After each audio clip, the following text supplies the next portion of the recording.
So greetings and greetings to you.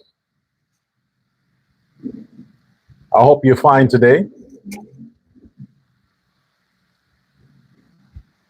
Well, I've gotten quite a few reaction to yesterday's program. The internet, unfortunately, was in a bad condition. I think this was due to the weather yesterday. So there was some buffering and things like that, but the weather is quite fair today. Nonetheless, we are here to continue the journey that we are on. And I've said this many times, and I'm going to repeat this. It's important that I keep repeating these very important points. Point number one, Uncensored Guyana is unapologetic. I am unapologetic. I am respecter of no one when it comes to this platform. You fuck with me, I'll fuck with you. It's as simple as that. Point number two, my concern is keeping Guyana. It's not where it should be right now, but it's making sure that Guyana is kept within the parameters of the principles and policies that our great founding leader, Dr. Jagan, wanted for Guyana and Guyanese. Because remember, for those of you who can, and for those of you who can't remember or wouldn't remember, I would refer you to my recent book, the 4th edition, Prince Ali and the President, Chedi, Righteousness. Read that book. Get a copy in case you're forgetting. And I'll remind you what you choose not to remember, to ignore, or to distort the facts. But like I said, my interest is not to echo the fading sentiments of those that are now, but to make sure I do my part to keep the foundational policies of our great founding father, Dr. Chedi Jagan, so Guyana can stay on that path. The only legitimate political organization in Guyana that has the ability, the skill, the IQ to deliver on the basis and the premise on what our great leader wanted is the People's Progressive Party. Every other party besides the PPP, they're copying, plagiarizing, they're pirating the principles and tenets that has been established and written from the brain of Chedi Jagan.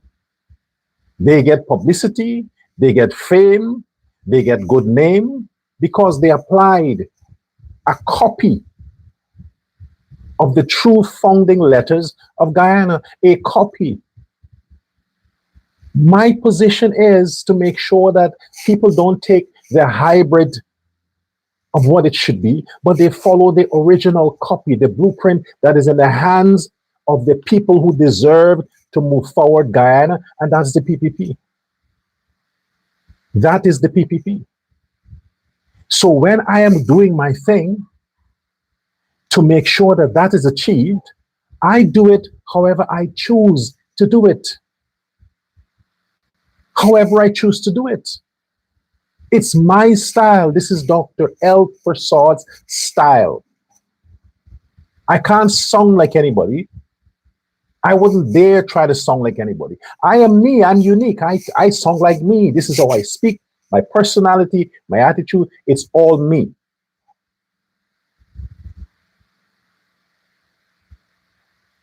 Okay?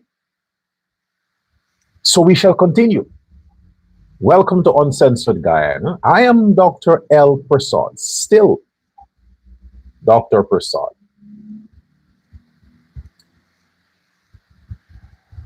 And the people from WIN and the PNC,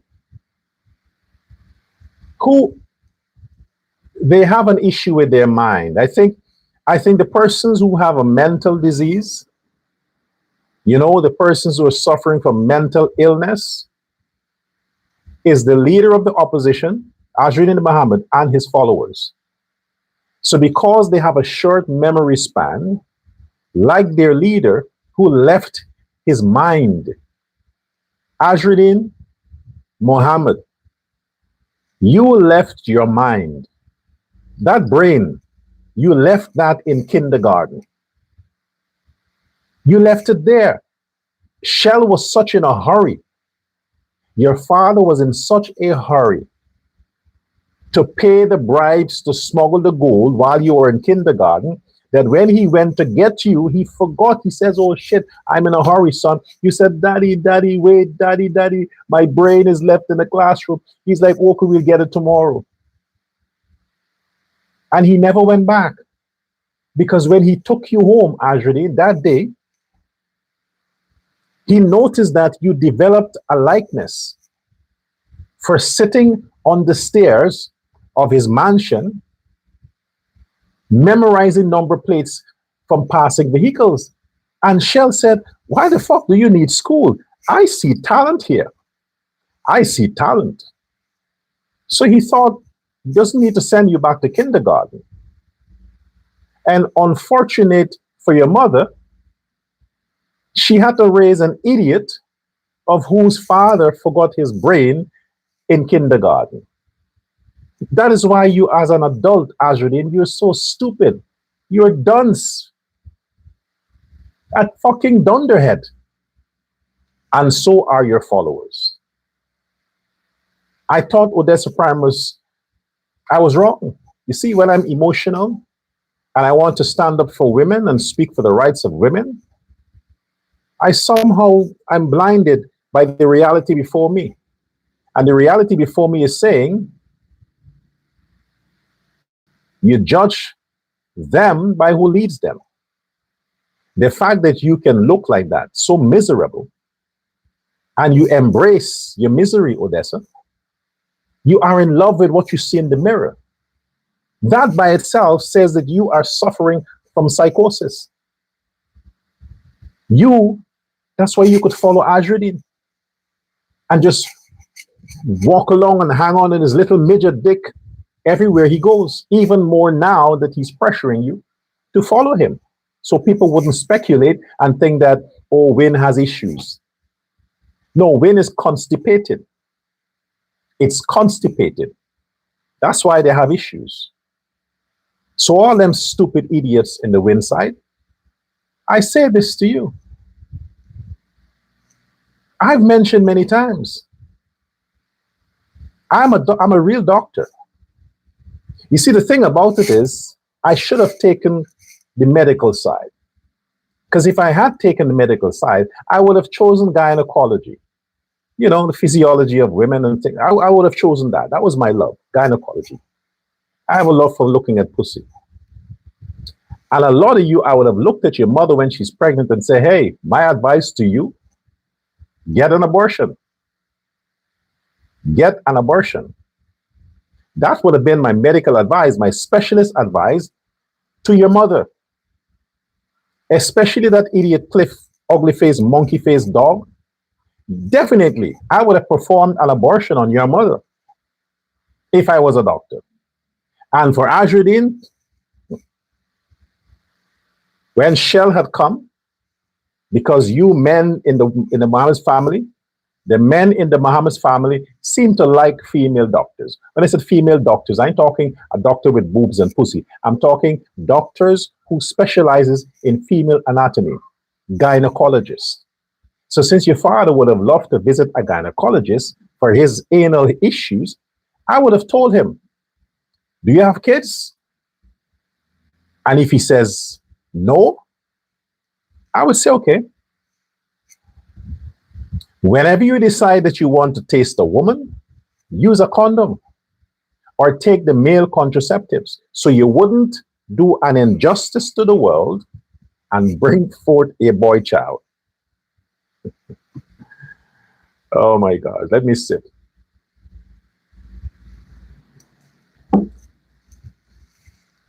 I would have advised your father against it, Azradin, but lucky for you, I didn't pursue the MD in gynecology. But I know enough to know who's stupid. So to your supporters, be thankful that I'm not a medical doctor, because you wouldn't be here.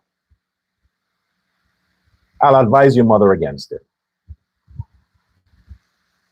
Now, like I said before, I've had some reactions, many reactions, privately. And these idiots, they love doing that. All the thuggery and the hype language and the gangsterism, they are not bringing it online. I mean, publicly. I would beg them. The stuff you're telling me in my inbox, you're DMing me, do it in the comment section. What are you afraid of? You are a thug, right? You're not afraid of anybody. You want to hurt Dr. Prasad. You want to hurt me. I get it. But don't make the threats private. It makes no sense because I can't share it. I can't. Do it on my page in the comments section. Do it publicly on TikTok or YouTube, wherever. Do it there. If you are that big balls, do it. Make your threats. Do your stuff. And Azradin, don't send me messages using fake accounts. You're the big guy, right?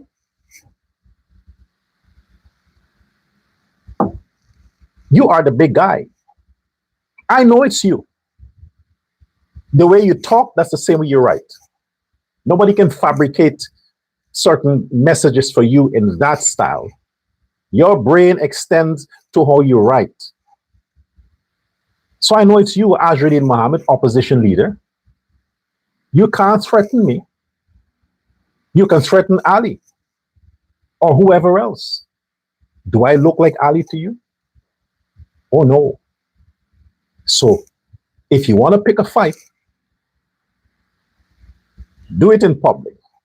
You don't seem to be afraid of the guy and his critic. So you post a lot of stuff about him on your page because maybe he doesn't hit too hard. So you can accommodate a slap or two from him. Don't fuck with me. You understand? It's a direct response to you, Azradin Mohammed. Don't fuck with me. I don't send you private messages. I say what I have to say on my platform. I have a right to do it because you are opposition leader and you are jeopardizing my country. You're putting my country at risk. That's my concern. My concern is to make sure that you are out of the way so you don't endanger the security and the sovereignty of Guyana. You're conspiring with the Venezuelans. You're conspiring with all those people who have bad intentions, while at the same time you're spreading these rhetoric coming from your filthy mouth against our biggest ally, the United States.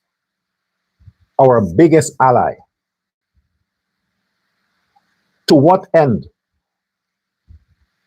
So that they target Guyana because the opposition leader, an illegitimate opposition leader, is making all of these statements. So in order to get him to shut up, they pressure the government and by extension the people of Guyana just so that they can shut you up. Go ahead. The Americans didn't issue you the gun license.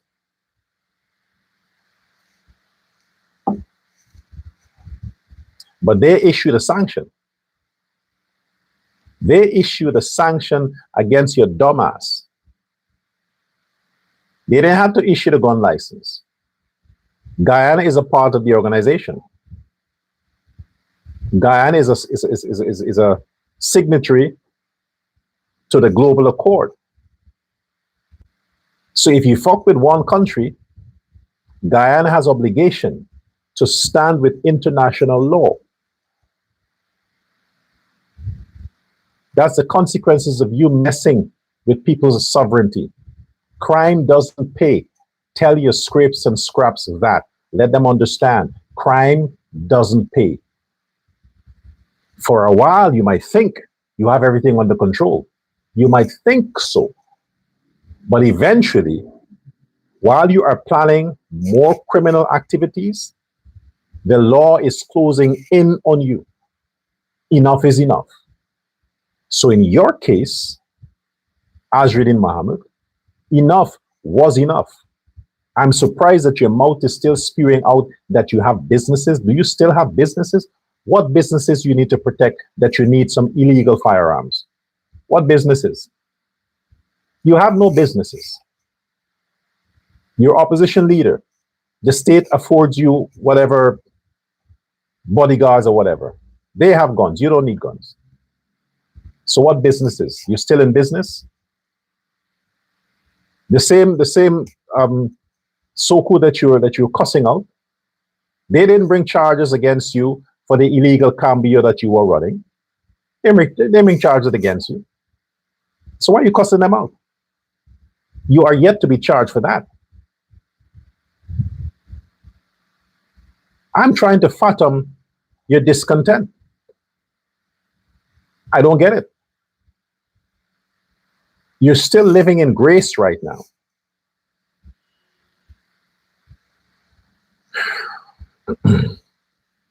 Oh, by the way, it's lemon and water, lemon and warm water.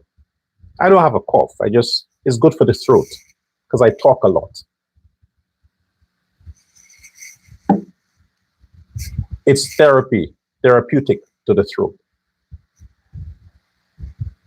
Azruddin Muhammad, you said that your father was issued with gun license 40 years ago. Okay. Your father is like 100 years old. So we understand if he was maybe 60 years and he got his gun license. But you also said your stupid mouth, you left your brain in kindergarten. But that doesn't mean the court should be lenient with you because you're stupid. But your stupid mouth said that you had gun license 20-something years ago. 20-something could be 25 years ago. Could be 28 years ago. Now, if you are saying that you had gun license 20-something years ago, how old did that make you then? From what age are you supposed to be eligible for a gun license, and for what purpose? If you are saying with your own mouth that you had gun license 20-something years ago, based on your current age, you would have been a teenager at the time. A teenager. You're telling me that the state of Guyana granted gun license to a teenager because his daddy had some money? Is that what you are saying? The government then, the Home Affairs Minister then issued gun license to you? Wouldn't that have been Ronald Gadraj? If you look at the time, that would have been Ronald Gadraj, right? You're saying Gadraj gave you gun license while you were a teenager? You don't think, do you? You open your mouth and you speak, you dumb fuck. But it's good. Now, Soku and whoever can do their back tracing. They can look at the time when it was first issued to you. They can look at that. Who signed it? How you got it? They can pull all of that up. This is why they had to refuse to renew it and to reject, revoke what you already had, because everything about your family is corruption. Everything is corruption. Imagine you, a teenager, you are alleging that you had gun license from the Guyana government while you were a teenager. That is what you are alleging. And that's the man you voted for. You turned against Aubrey Norton just because he's ugly and you voted for a fucking criminal. That's what you got. I'm sure Norton doesn't possess a gun, because who would want to hurt him? Who wants to hurt Norton? He doesn't have a gun, I'm sure.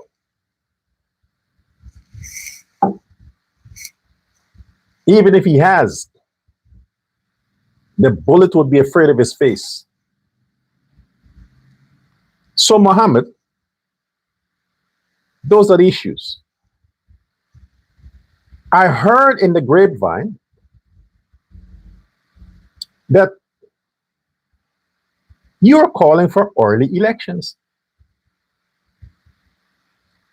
This is not just with these so-called truck drivers that are taking advantage of the economy, charging 10 times more than market value. I'm talking about them and what you are encouraging them to do. I'm talking before that. You have been conspiring with the PNC and all the people like David Hines and all these others to try to rally people up, to bring about some kind of public destabilization so you can push narratives claiming that the 2025 elections, that's last year, was rigged and you were cheated out of the votes you think you got, while at the same time playing on the sentiments of the lazy aspect, the lazy part of the Guyanese population that don't want to work, that wants cash grants every month and would use every opportunity to cuss and blame the government for a little heavy rainfall or the garbage that they put themselves on the streets. They would use all of that. You're trying to get these people to come out and have protest, to protest.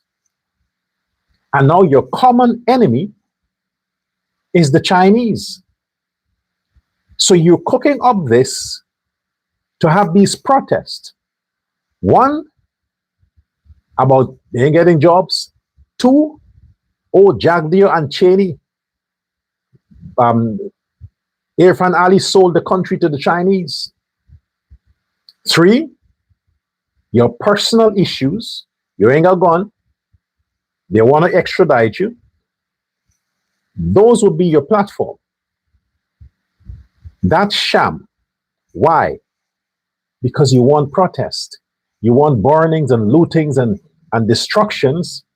Then to say, well, we need early elections. We need to have early elections because there's a no confidence in the government or President Irfan Ali. And you are so confident, some devil guaranteed you that if you can push for early elections, you would be the next president. And by being the next president, you will be immune from external extradition of indictments, so you can live the rest of your miserable days in Guyana, visiting Cuba and Venezuela as Mr. President. Or maybe the Americans would be pressured to drop the charges against you. Whoever is putting that into your head, it couldn't be your father, because he's disappointed that you got him in all this shit. So he will not be the one to put this nonsense in your head so as to get you to cause more trouble for him. The only people who can be pushing that in your head Is them bitter sperm that you're sucking down your throat? All them evil little fishes that are swimming around in your brain? That's the inspiration you're getting. You're sucking too much of dicks. I also heard that you like Amerindian boys. I have my sources too, not just you.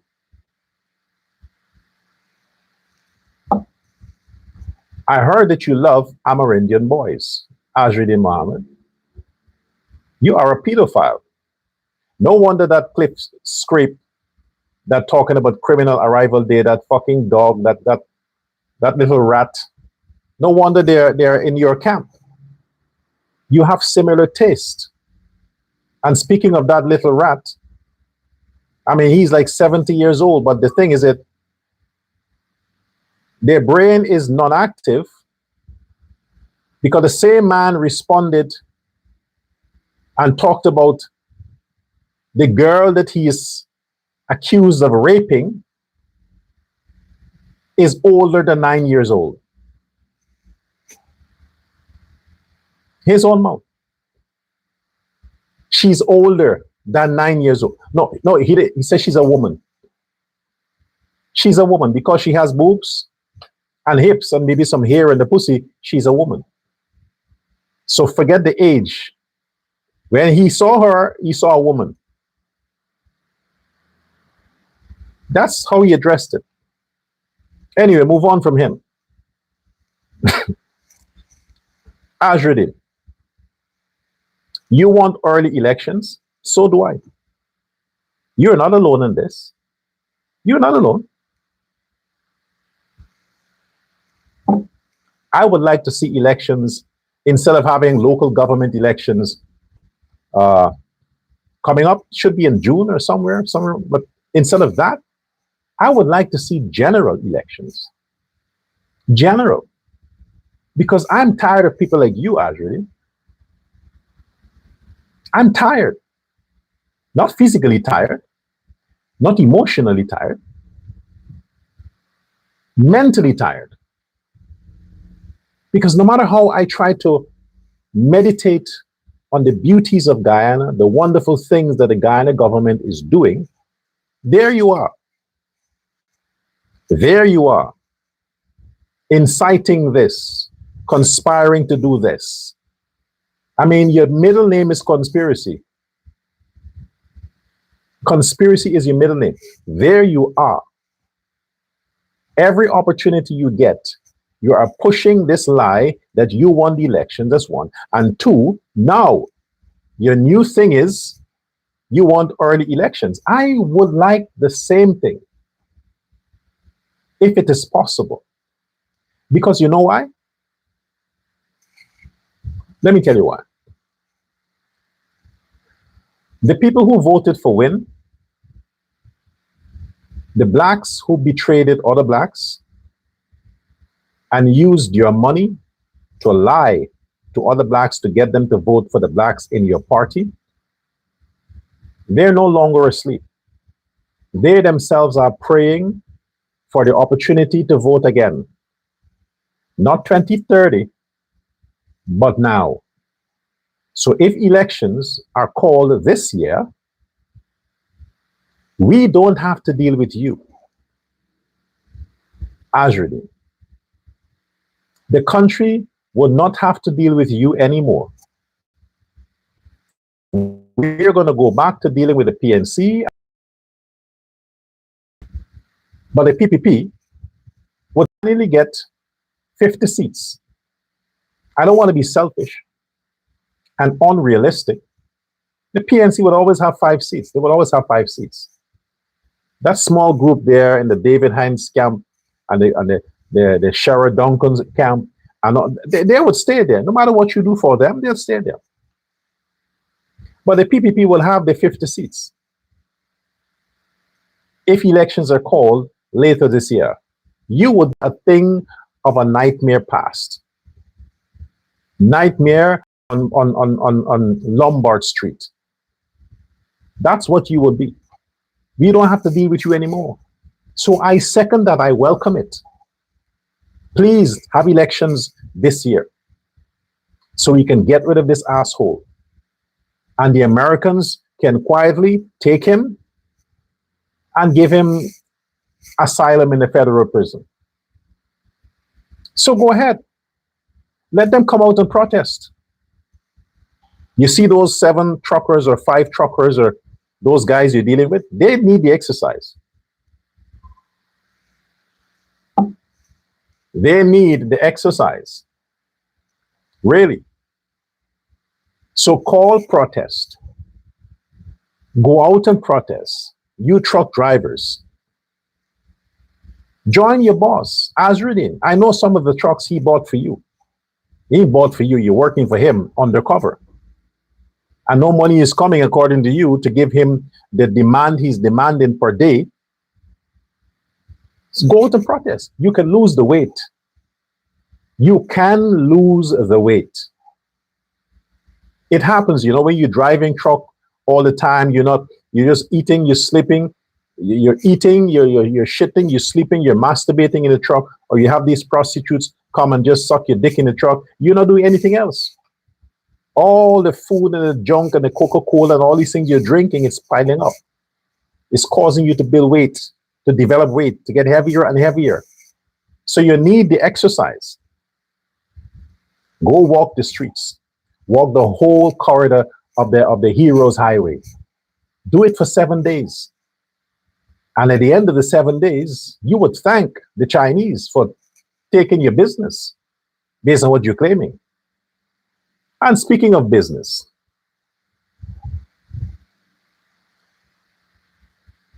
my thing with Chinese investment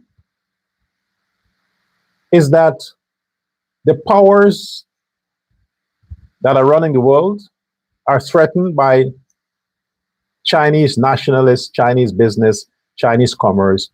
So my thing is that they can victimize Guyana if too much Chinese businesses occupy in Guyana. My concern is Guyana's sovereignty. I'm a nationalist. I want the best for the country.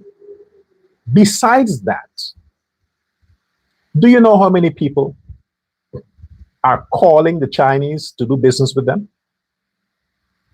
How many Guyanese? When these Guyanese are building their homes or whatever they're doing that requires trucking service, you know how many are calling the Chinese? They're looking for them. Why? Because the Chinese prices are competitive. They are competitive. Imagine somebody takes a loan from the bank to construct their homes. They have a specific bracket to work within. And hiring Chinese firms or Chinese contractors or Chinese trucking services to do business with can save them 20% of their budget. Who the fuck wouldn't do that? I would do it. Everybody wants to save money. Everybody wants the best deal. And don't talk about quality of work. Don't talk about quality of work. Because if you don't monitor your contractors, if you don't visit your site, if you don't get involved in the projects you're doing, every contractor is going to skimp on your budget, on materials, to use less materials so their profit intake is larger. Every contractor does that. So don't talk about quality of work. So when it comes to trucking service, it's nothing to do with quality of work. It's about delivery. If the Chinese and the other government services or whoever you're blaming your lack of business on, if they are going to take, as you rightly say, 40,000 Guyana dollars for a load of sand or a load of whatever, and even 35,000, and your price is 60,000, get real, man. Get fucking real. Who in their right mind is going to take you for 60,000 when they're getting a truck for the same amount, same stone and sand from the same place for half the price? Who would not do it? Everybody would. So while you want to earn your $1 million in one day and kill the consumer, the Chinese and the other contracting firms, as you refer to as friends and families of the government, those firms and those businesses and those trucking services, they are going to serve 100 people in one day and they would earn 10 million. While if you fools, the bunch of you want to serve 5 people in one day and earn 1 million. You're going to be, at the end, when you finish with the 5 people, they have to start selling their ass or mortgage the house they haven't completed yet because you're overcharging. Don't blame the government. Ali ain't the one that hires truckers to do stuff. Every opportunity you people have, you're blaming Ali. Guyana is on a path of development. This is not just roads or public infrastructure. This is a general phenomenon happening in Guyana, public and private. The government wants to get the best deal, and the citizens of Guyana wants to get the best deal. So when you want to secure contracts from the government, just because it's the government, and you want to charge the government 100 million, the Chinese wouldn't do that. Because the Chinese wants the government to call them back. So the Chinese are going to charge 10 million. What you are going to do for 100 million, the Chinese are going to do it in half the time for 10 million. So the Chinese has contracts for the next 5 years for the 100 million. But you want one project for 100 million and you prolong that project for 5 years. No government will take you. And if Azzuddin Mohammed, even in his dreams, being the president of Mohammed's enterprise, he wouldn't take you too. You know how I know that?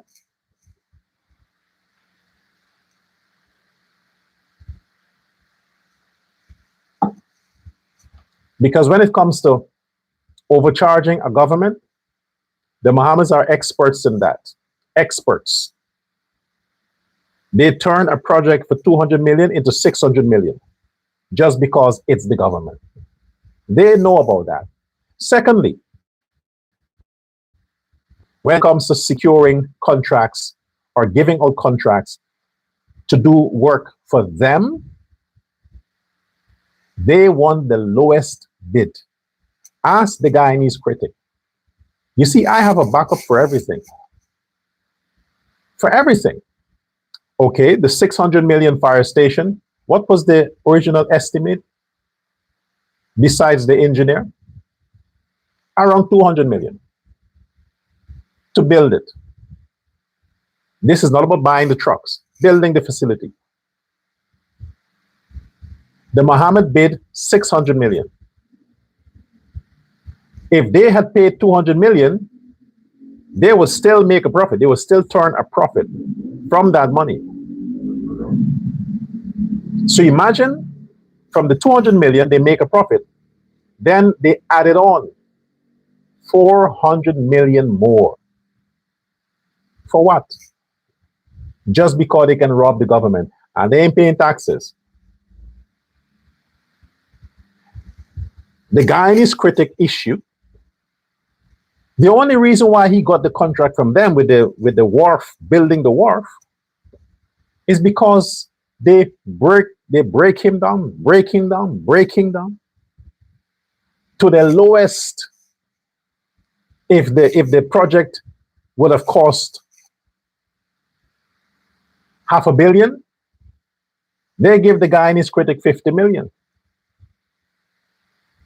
only because he wanted the experience and wanted the job. He took that and made nothing from it. So the Mohammeds would know about underpaying people and overcharging the government. They are experts in that. So they should be the last people that you fools should be complaining to. Remember, they are crooks in chief, head of the criminal enterprise in the Caribbean, Ajruddin. So he shouldn't be complaining. He shouldn't be complaining. You talk about crime? What's the justification? Like I said, the government has to save money. You want contracts with the government? You want jobs? Then think like the Chinese. Think like the Chinese.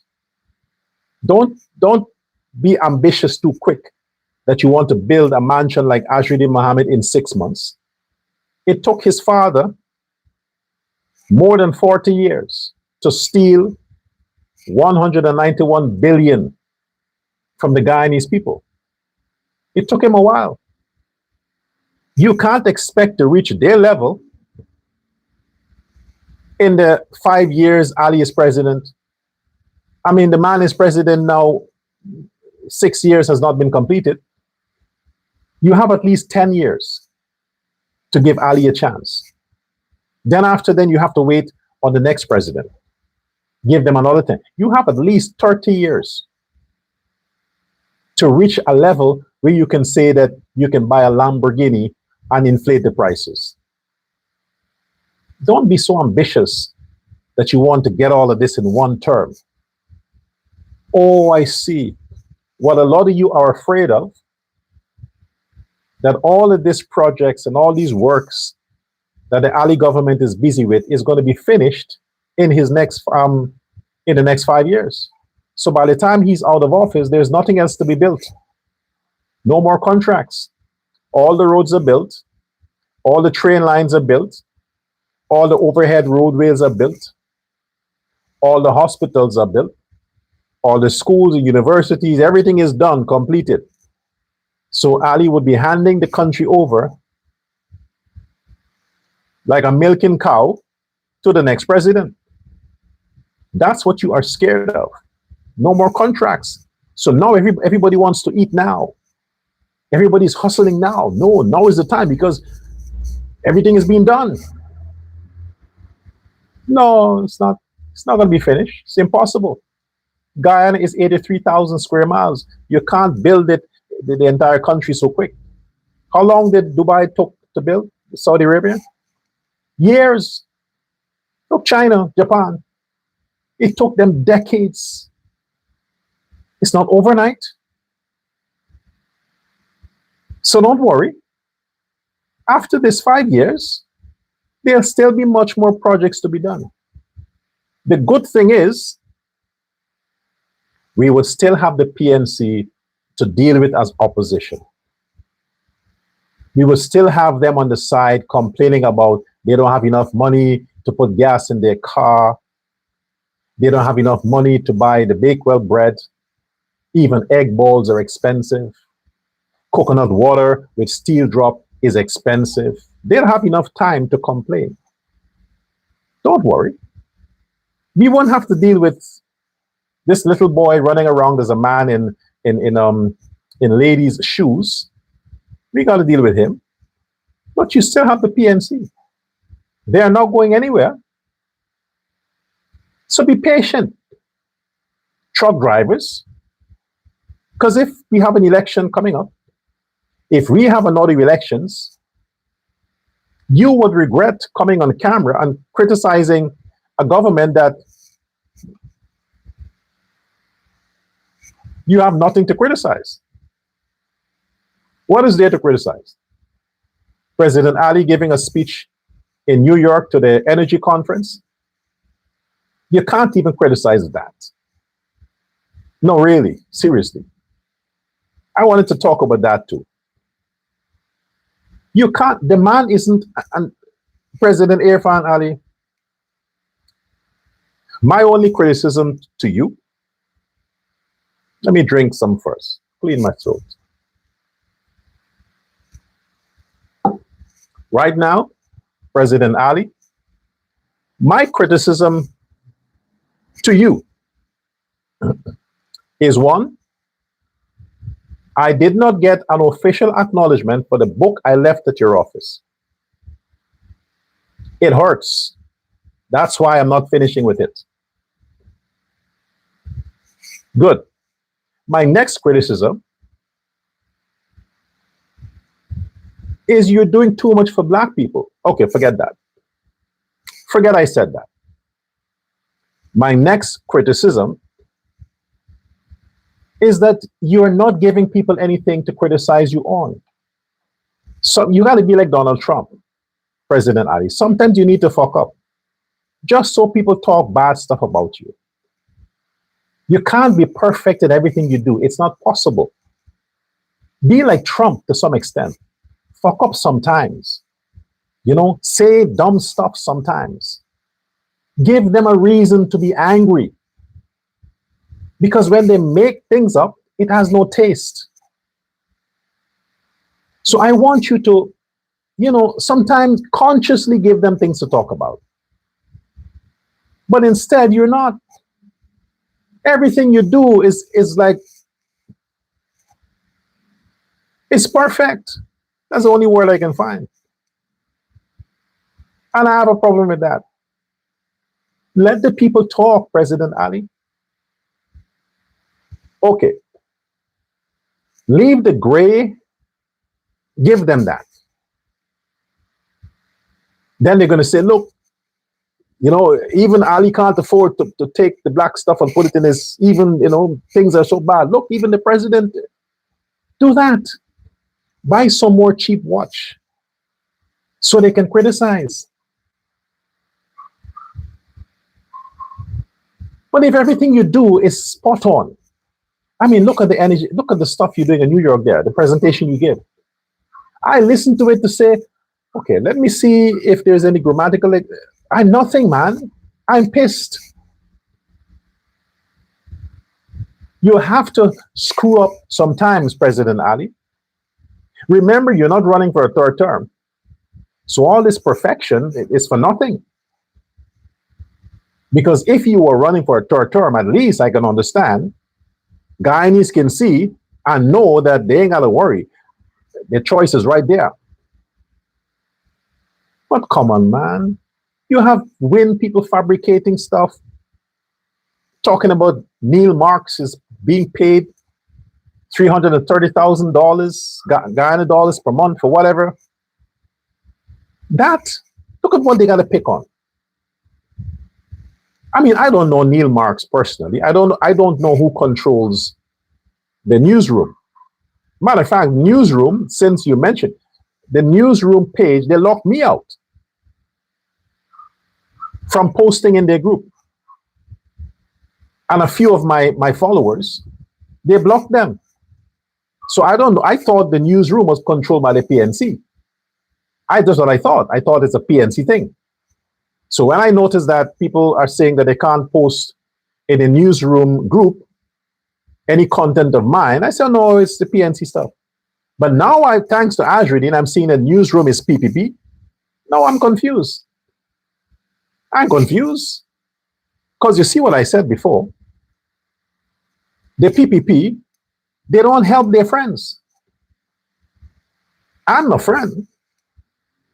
There are some PPP people who tells me, some ministers, don't worry, I ain't gonna call you. I ain't gonna call your names. I like you.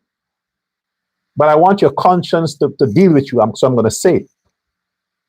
Ministers of the PPP who likes to tell me, your family, you know your family. Yeah. Even the family of the PPP, they don't treat nice. They don't treat their own family good. So I don't know where this is coming from. I've been saying forever. If you're talking that the Neil Marks guy and these other people, you're picking on them because you have nothing else to pick on with President Ali, then you make me look bad because I'm a PPP, but they don't take care of me. I'm family. I'm one family that is not being taken care of. And you're saying that newsroom is PPP? Oh, come on. President Irfan Ali,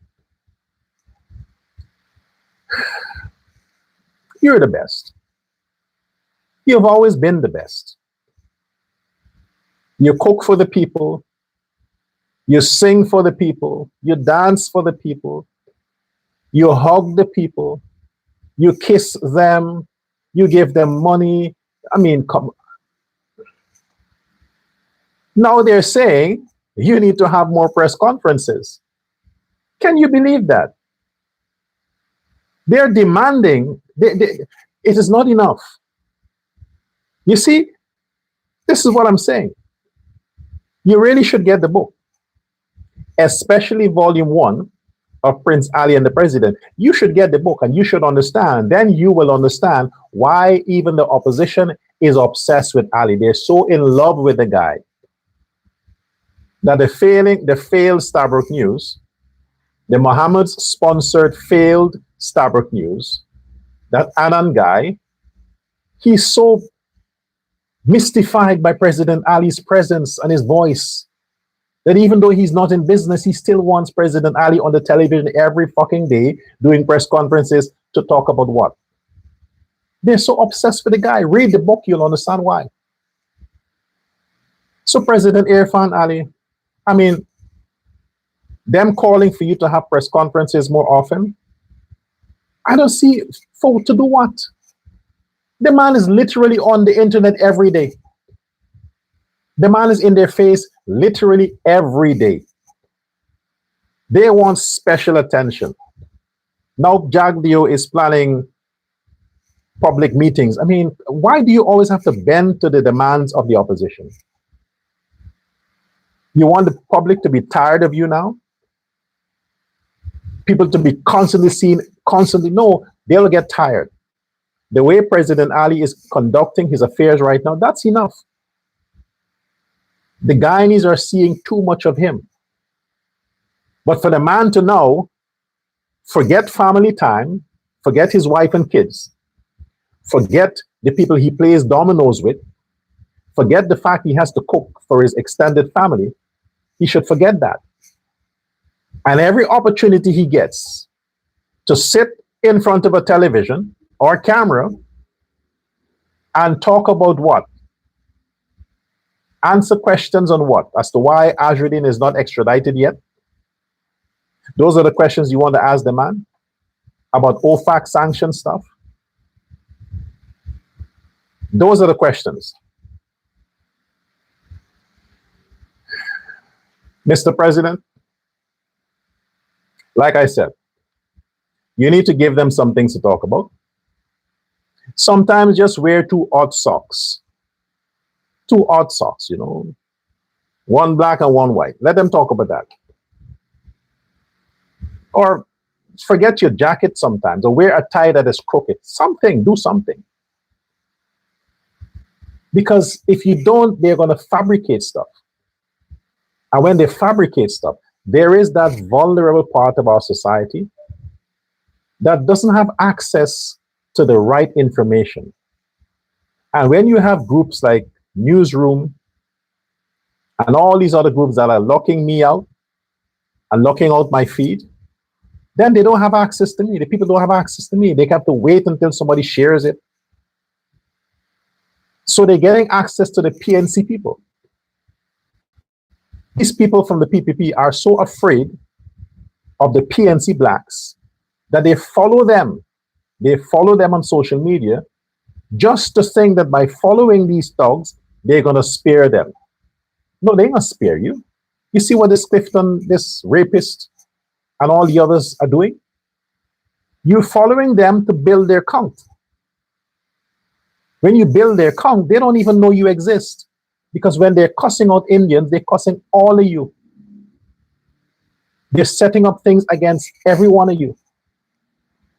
The most you can do for yourself is to unfollow them.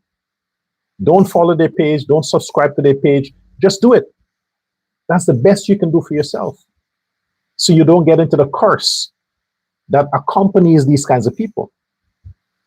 It is unhealthy for you. And I'm not racist. I just want the best for Guyana and Guyanese citizens, the good citizens of Guyana. That's what I want. So since the opposition leader has blamed the government of Guyana for his indictment, his imprisonment to come, the fact that he lost his license and he's afraid of his life, he's afraid for his life. You're walking around with Odessa and you talk about you are afraid of your life, for your life. Look who is your company, Odessa Primus. If you are not afraid of her, tell me which other scrape wants to hurt you. Tell me. That's your biggest fear, and you have conquered. You have conquered Odessa Primus's ugliness. Then anything else you can conquer, man. You have to be gay and proud. You heard what they said? 90% of the Guyanese men likes lick Bamsi. You don't have an issue. And from the 90% are black men. They don't like pussy. They like what Doggy says, the back clitoris.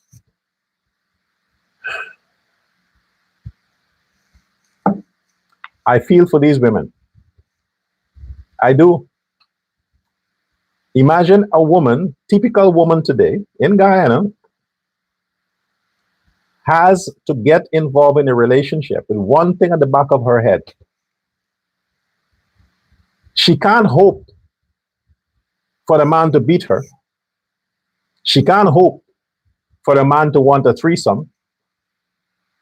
The only thing she has to enter a relationship with at the back of her head is that she got to be buggered.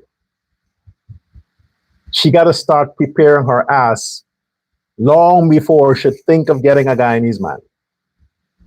Instead of using the stuff to masturbate in her pussy, she got to start masturbating in her ass, just so that when she gets in a relationship with a Guyanese man, she ain't got to worry about pain or forced entry, because her ass would have been active and used, prepared for that. She's better off being a virgin in a relationship with a Guyanese man, because her ass is the only thing they seem to want. I feel for these women. It is not easy. They're beating the women up. They're killing the women. They're lazy. They're not providing for the women.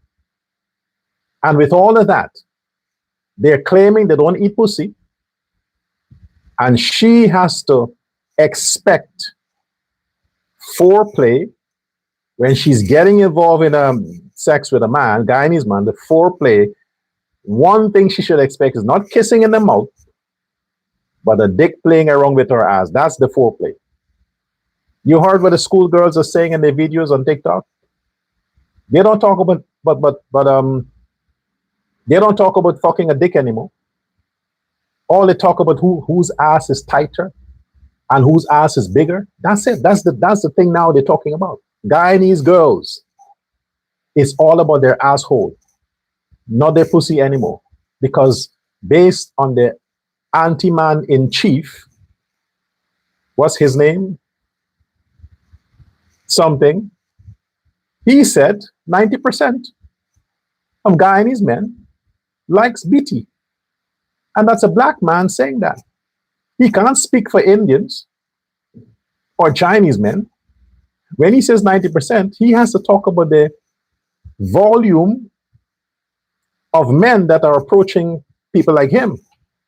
And based on what he's saying, the volume is most black. So I am very sympathetic with black women in Guyana. Your BT is going to blows. But tell the man you weren't born for that. You want to get pregnant. Guyana needs more original people. You're talking about Venezuelan nationals, you're talking about Chinese nationals, but if you don't get pregnant and give birth, what you think will happen? So tell these men, when you start relationship, if they want you, they come after you, say, hey, I know you like BT, but when you look at that body, only a pussy is here. So if you have intentions that somehow you're going to drug me and something and pressure, there's a chastity belt on this asshole. This big ass you see, there's a chastity belt there. And ain't no key for it. But the pussy is all yours. You have to start telling these niggas that.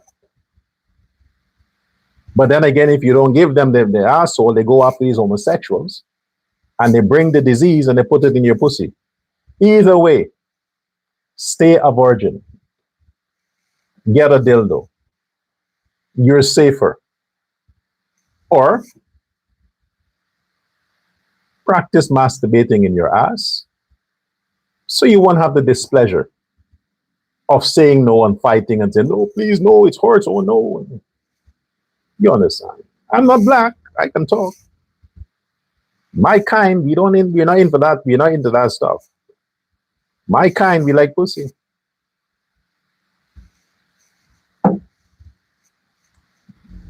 Anyway, share this live. Thanks for watching. I want to hear from you in the comment section. I'll see you again next time. Buy a book. Goodbye.